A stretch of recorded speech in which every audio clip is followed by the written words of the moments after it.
Hello students, welcome to 12th standard physics, second PUC physics. In this session, let us learn about interference of light. Let me give you a statement and we can understand this statement later. Okay. Interference is the redistribution in the intensity due to superposition of two or more progressive waves of same nature and frequency traveling in the same direction. So, redistribution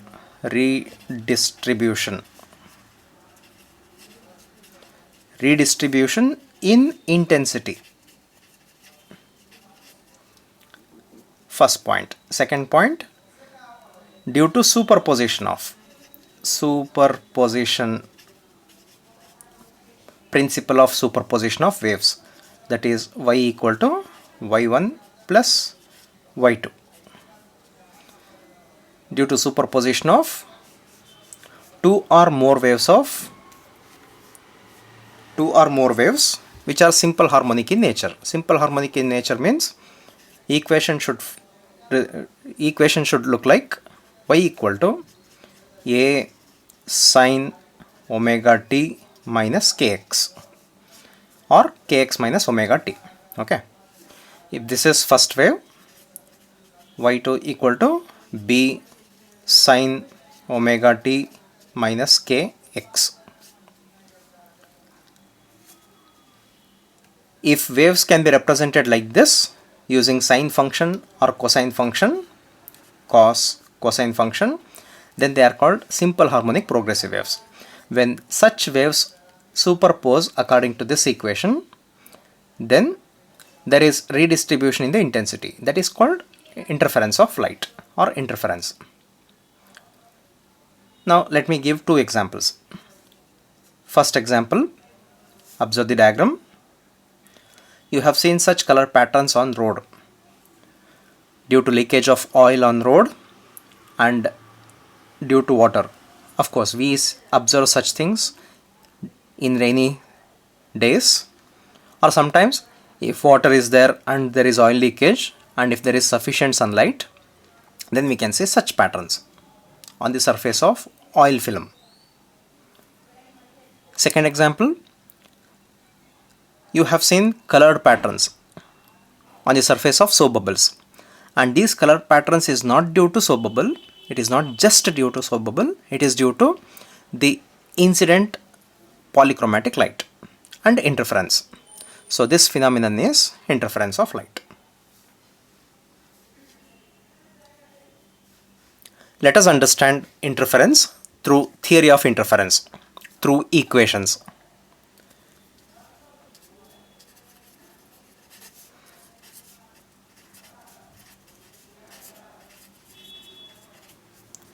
Theory of interference for two different amplitudes.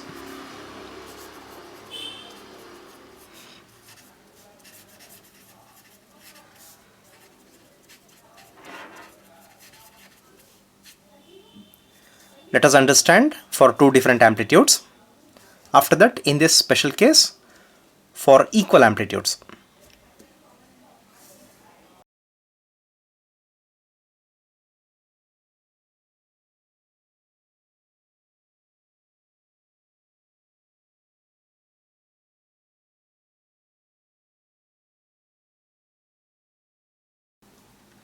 Consider two simple harmonic progressive waves of same nature and frequency traveling in the same direction. So they are represented by y1 equal to a sine omega t minus kx and y2 equal to b sine omega t minus kx plus phi.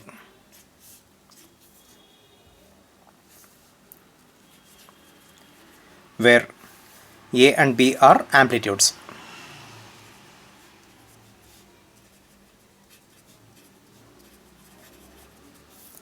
Omega is 2 pi f, called angular frequency.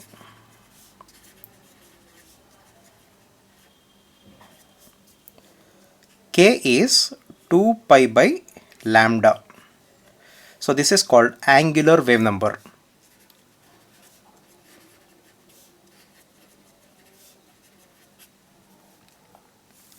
And phi is initial phase of the wave. These diagrams are not required. These are to make you understand. Okay. Observe sine function with amplitude A. So this is the first wave. Amplitude is A. This time interval is capital T. Reciprocal of capital T is frequency. That frequency is there inside this omega, 2 pi f. Now the second wave is represented something like this.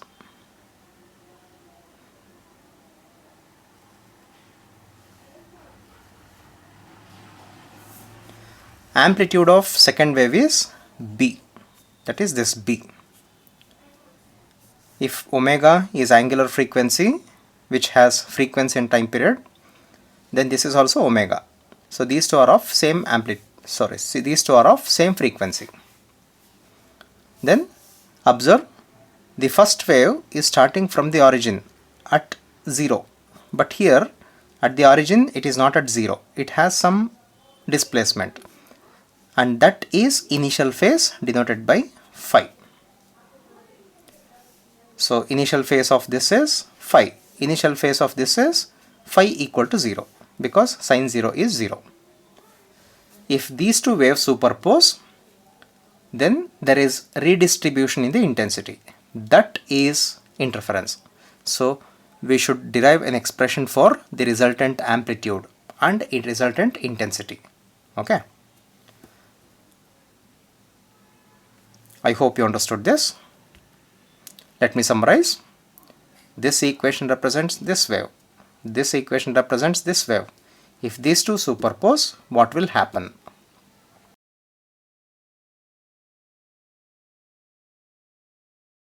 From the principle of superposition of waves, y equal to y1 plus y2.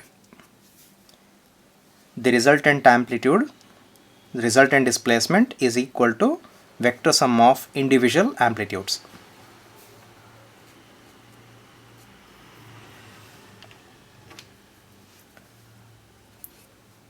Y equal to y1 is A sine omega t minus kx, B sine omega t minus kx plus phi.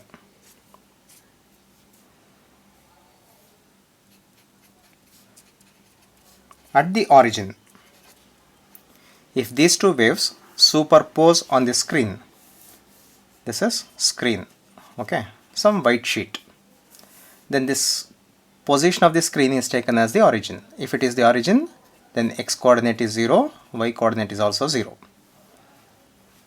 This y is displacement, so this x becomes 0.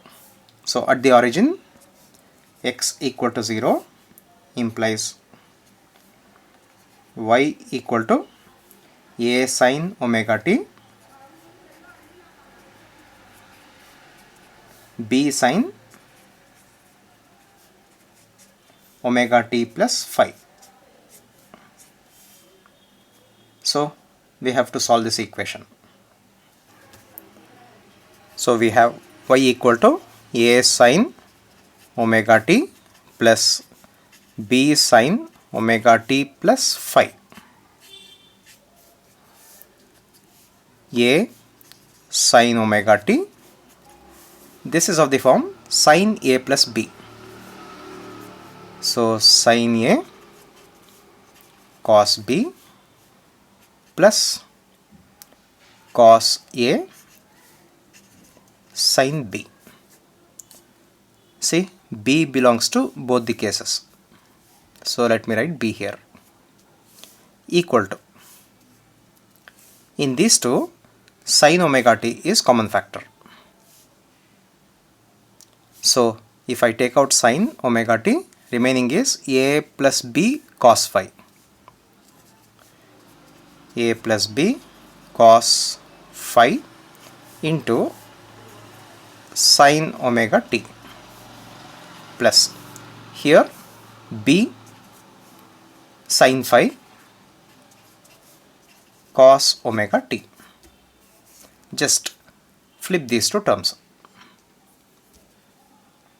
This is y. Observe this. There is no variable. There is no variable in these terms means let me replace this by some other term. Let a plus b cos phi equal to, if there is cos, let me introduce cos to manage, because cos can have maximum 1 and minimum -1. Since it is a plus b cos phi, so to compensate the number, let me represent r. So this takes care of the remaining values. You will understand what is r and what is theta. In this stage, we don't know what is r and theta. Okay. So a plus b cos phi is r cos theta, and b sin phi is r sin theta. If there is sin, write sin. Introduce a parameter. To compensate, introduce another parameter a. Let this be equation 1. These two more equations. Let us substitute these two in equation 1.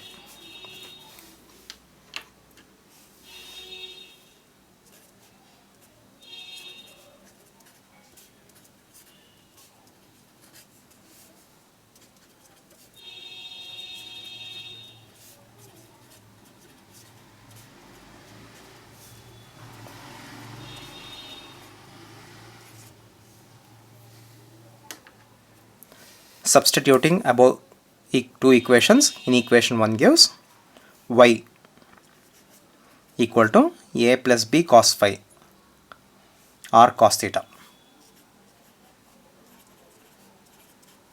sin omega t plus b sin phi is r sin theta cos omega t equal to, observe carefully, r is common factor, sin a cos b plus cos a sin b, sin omega t plus. Students, are you surprised? You should get surprised, isn't it? See, this place is for amplitude. In this stage, we didn't know about r. I simply said r is a parameter and theta is another parameter. But now r is in place of amplitude. Theta is in place of initial phase. Therefore, here r is amplitude of the resultant oscillation. Theta is initial phase of the resultant oscillation. And this is the resultant equation.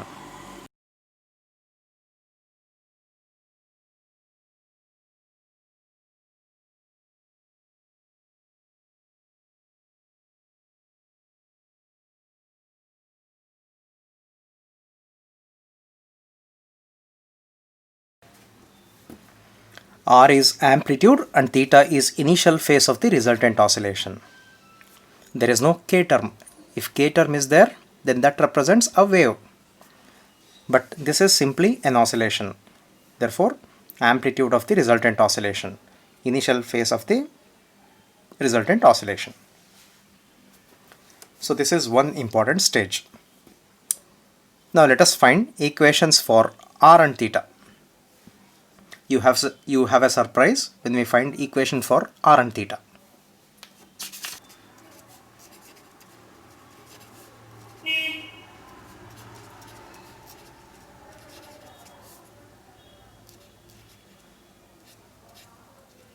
To find amplitude R,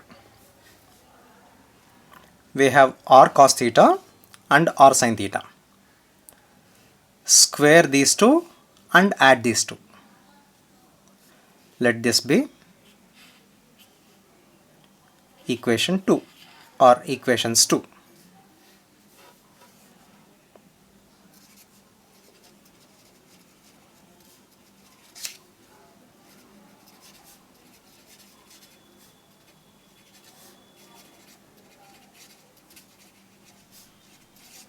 Squaring and adding equations 2.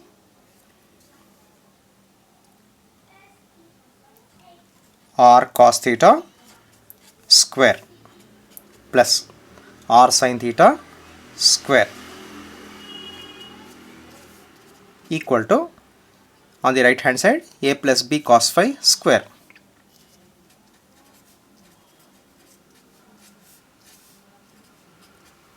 B sin phi square.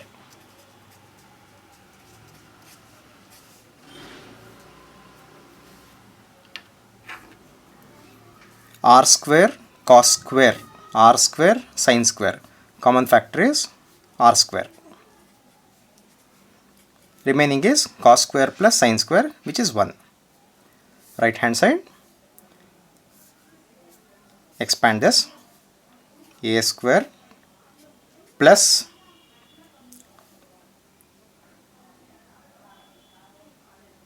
b square cos square phi plus 2ab cos phi plus this becomes b square sin square phi equal to,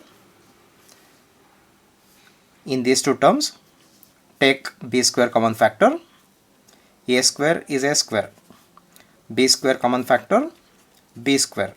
Remaining is cos square plus sin square is 1 plus 2ab cos phi. This is R square, or R equal to root of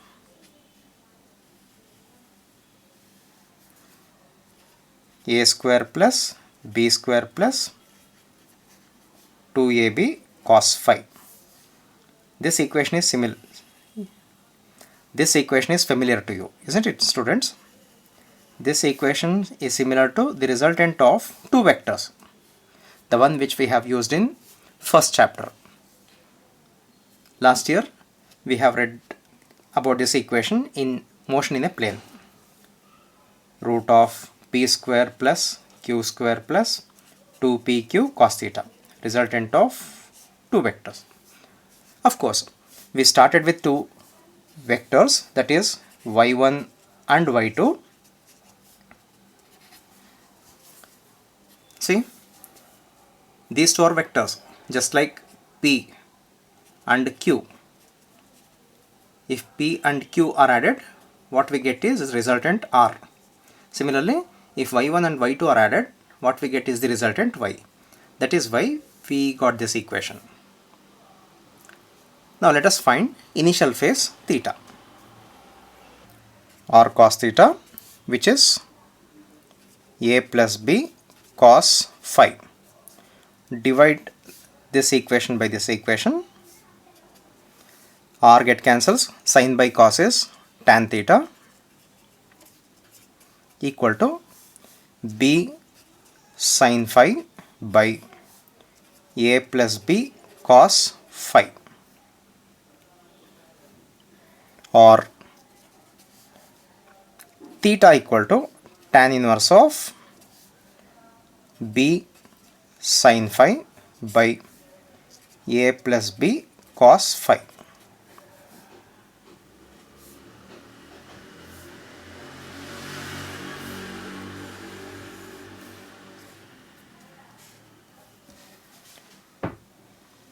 So in vectors also we have derived such equation.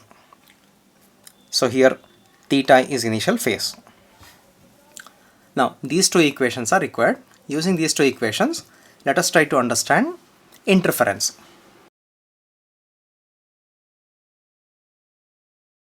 Condition for constructive interference. Interference is said to be constructive if the intensity is maximum.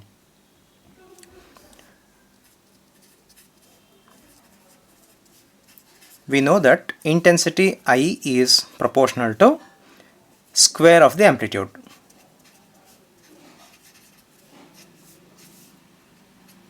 So intensity is proportional to square of the amplitude, resultant amplitude square.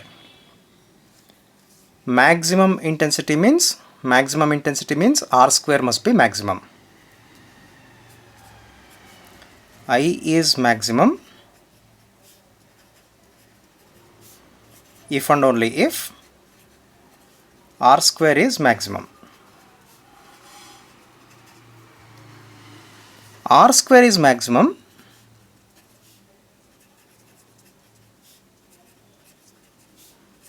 if and only if cos phi equal to 1. Recall the expression for amplitude. R equal to root of a square plus b square plus 2ab cos phi, isn't it? So if I square this, I can remove this square root. Now R square is maximum only when cos phi is maximum. Cos phi maximum value is plus 1.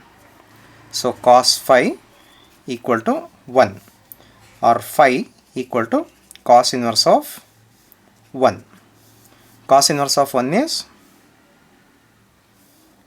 0, 2 pi, 4 pi, 6 pi, etc. Isn't it? See, this is the cos function. Cos 0 is 1. This is plus 1. This is minus 1. So plus 1 can be found at 0, 2 pi, 4 pi. That is the meaning 0, 2 pi, 4 pi, 6 pi. In general, it is even multiple of pi. So it is 2n pi. So this is phi. This is the condition for constructive interference in terms of phase difference. Students, what is phi?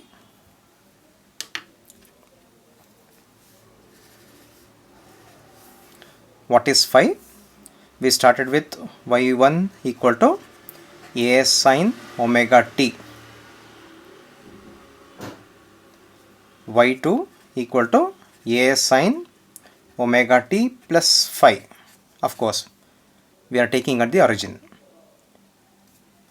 Phi is initial phase of the second wave. Initial phase of the first wave is 0. Initial phase of the second wave is phi. So difference of these two is phase difference. Phase difference. So phase difference is phi. So phase difference between two waves is 2n pi, means that leads to constructive interference.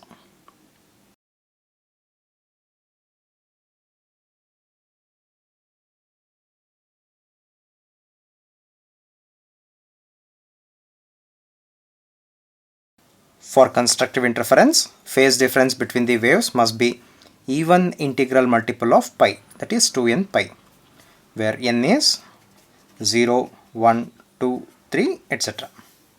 So these steps are for your reference. You have to copy all these things. Okay.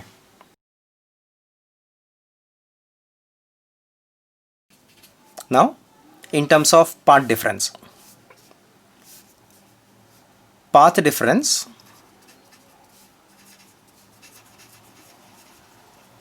difference delta equal to lambda by 2 pi into phase difference. Students, you have read about this in first PUC waves chapter, 12th standard waves chapter. Path difference, phase difference, lambda by 2 pi, or path difference equal to lambda by 2 pi into phase difference is 2n pi. Just now we got this result, equal to 2 pi get cancels. What we have is n lambda. So this is the condition for constructive interference in terms of path difference, where n is 0, 1, 2, 3, etc. Substitute 0 here. what we get is 0. Substitute 1, lambda, 2, 2 lambda, 3 lambda. So what is the condition for constructive interference in terms of part difference? For constructive interference, part difference must be an integral multiple of the wavelength.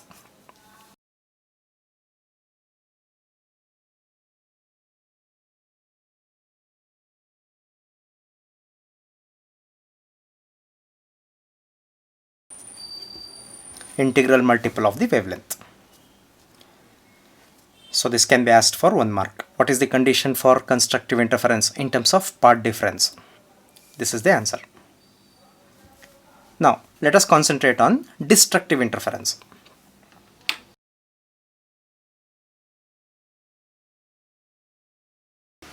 Condition for destructive interference.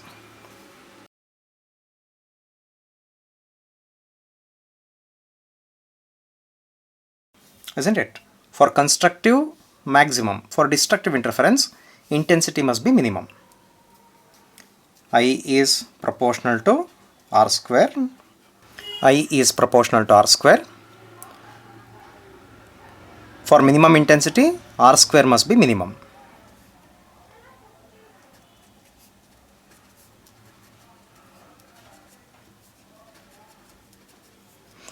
If and only if R square is minimum. R square is minimum. R square is minimum if and only if cos phi is minimum minus 1 or phi equal to cos inverse of minus 1. Cos inverse of minus 1 means it is pi, 3 pi, 5 pi. So it is 1357. 1357 means odd number. Let me use 2n plus 1. 2n plus 1 gives odd number into pi. This is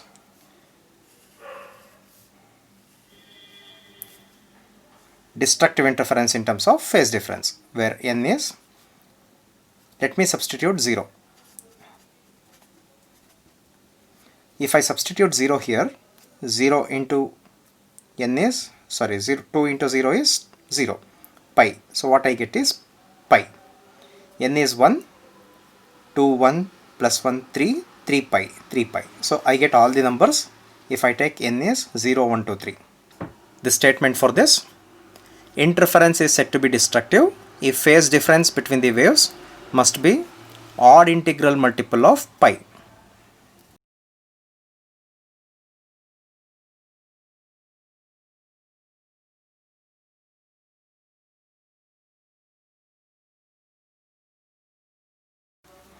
Phase difference, interference is said to be destructive if phase difference between the interfering waves is odd integral multiple of pi. Now, condition for destructive in terms of part difference.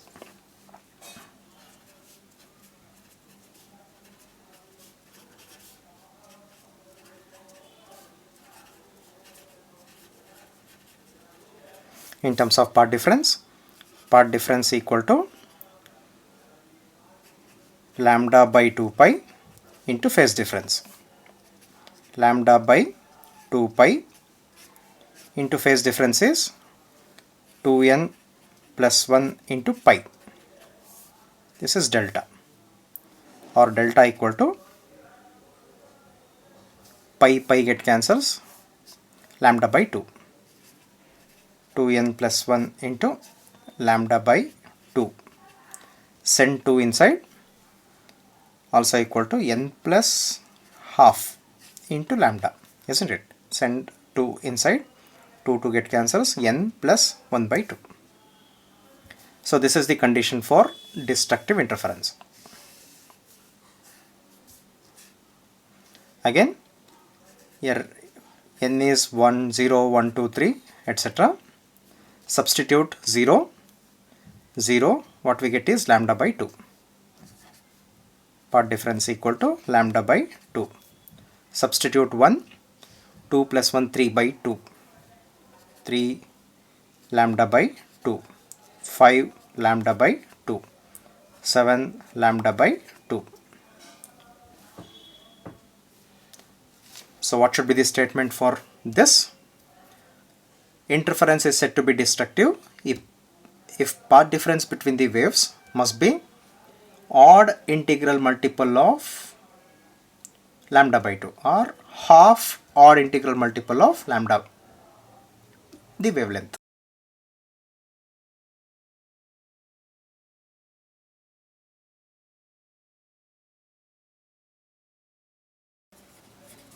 Half odd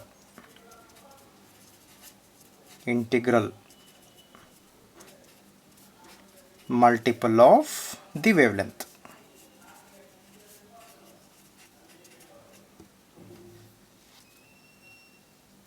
Now note, for constructive interference,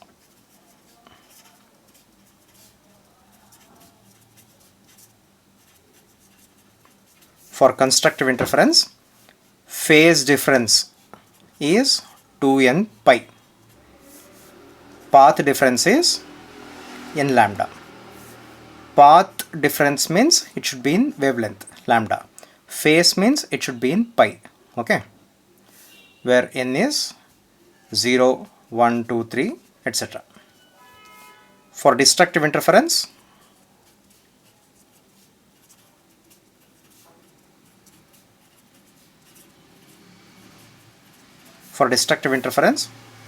phase difference should be equal to 2n plus 1 into pi, or path difference equal to 2n plus 1 lambda by 2. Path in terms of wavelength, phase in terms of pi.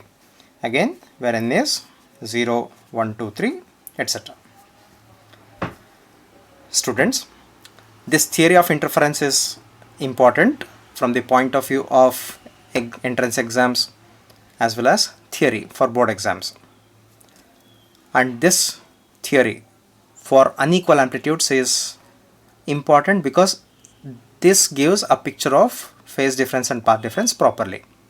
In the next session, let us go through theory of interference for equal amplitudes.